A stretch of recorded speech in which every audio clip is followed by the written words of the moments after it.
Okay, so now I'm going to demonstrate the simple sling for a forearm injury. Okay, so this person has jewelry on, so we would remove it in real life, but for now we're going to keep it in place. I'm going to use in this situation a rigid splint. Okay, so the patient has an injury to this part of the forearm. I'm going to take my rigid splint, I'm going to mold it against the body part. Okay. We're checking circulation before and after splinting. Okay, so right now it's warm to the touch and it's comparable to the other side. Okay, hold that there, please, sir. Okay, I'm going to need 4 triangulars to do this. I'm going to use one here above the site of the injury, making sure the injury remains exposed. I'm going to cross it. Every time I cross it, I'm going to pull with smooth, even pressure. Okay. I'm going to tie the knot onto the splint because it adds an awkward pressure point that you don't want on the person's arm. How's that for comfort? It's okay. All right. My second one is going to be below the site of the injury to immobilize. Okay. Get the thumb out of there. Again, you never want to tie on top of the injury. Okay. Cross it, smooth, even pressure. Tie the knot underneath on the splint itself. Okay, so we always splint using the Rice method, immobilizing the body part in the position found. Okay, resting them. We're going to use a cold pack when I complete this, and this sling helps keep it elevate for E. So I'm going to do my sling using my triangular bandage. Remember the rhymes: tip to hip, line to spine. All right, so I'm going to place this here. Almost looks like an arrow pointing to the side that's injured. The body part is going to be slightly parallel or elevated, all right? And to complete the sling, we're going to take this part and we're going to put it over the shoulder. When you're tying your knot, okay, make sure it is a double knot, but don't pull it so tight that you can't undo it if you have to, okay? This part, I can just twist it, tuck it, or pin it with a safety pin that's included. In triangulars, in this case, I'm going to tie a little knot. Okay, so I can place a cold pack directly there.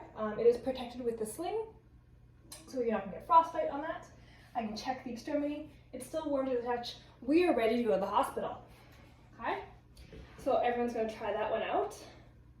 Next, I'm going to demonstrate the tubular sling. Okay, so this is going to come right off. The tubular sling is great for collarbone injuries where this position is not as comfortable. So that comes out. Okay, so my patient here has an injury to his collarbone, so they naturally look like this. Perfect. Okay. The injury is on this side. They're bracing their weight of their arm on their opposite shoulder. Okay. So again, you take your triangular bandage, you untie it completely, checking the extremity for warmth and circulation prior to splinting and after splinting, of course. Same rule applies. We use the tip to hip, line to spine. This time this goes on top instead of underneath. Okay, we're going to tuck that in, make sure that does not slide off. What we're creating here is an arm hammock. Okay, I pinch all the material here at the elbow and then I start twisting it towards the person's body, making sure that does not slide down. Okay. You want to tie the knot away from the injured side. So we're going to tie the knot over here, making sure all the fingers are inside. Okay, take a deep breath in, and then double your knot. I added a little bow there so I can always untie it if I need to. The fingers are still warm to the touch. Area is still exposed, so I can place a cold pack for 20 minutes of every hour. Okay, and then can you sit down for me, please, sir? I'm going to wrap this section off with an ankle splint and a lower leg splint. Okay, these are all in your textbook. Okay, so the ankle splint, sort of a boot technique. See that there? Okay. So I'm going to get my triangulars all set up beforehand so that I can minimize any movement. So you can use a soft splint, but in this case, I'm using a rigid splint. Okay, so get all the stuff all set up, and then we're going to tell the patient what you're going to do. So you're going to lift your leg onto this splint. Okay, on 3. 1, 2, 3. If they are wearing shoes, keep the shoes on. The shoe acts like a perfectly molded splint for the person's foot. Okay. Tie the splint. Just gonna, sorry, don't want to move you too much. Okay. There we go. If you can, tie it onto the splint itself. I'm having a hard time doing that. But. Okay, in this second one, you can sort of see, I'm using a figure 8 technique to immobilize the ankle. Okay, so I cross it, try not to cover the injury itself. From there. Okay.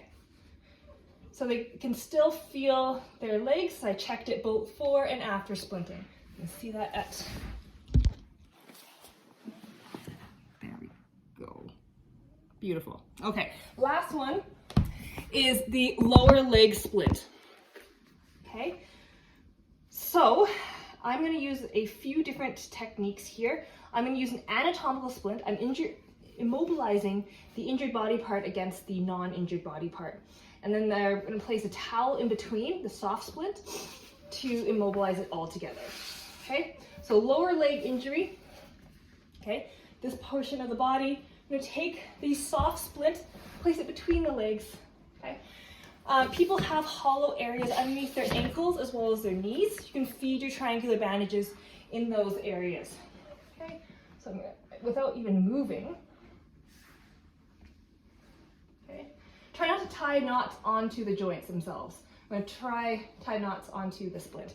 You can still move your legs. You can still feel circulation there. Okay, there we go. I'm going to do another one underneath here. Just feed that in place, slide that up. Again, never tie this bandage over the injury itself. Okay. Okay, nice and secure. I'm going to do 4 in total. This shouldn't take very much time. We're almost done.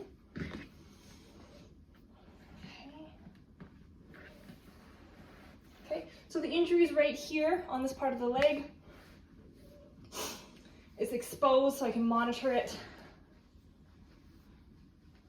And lastly, that figure 8 technique on the feet.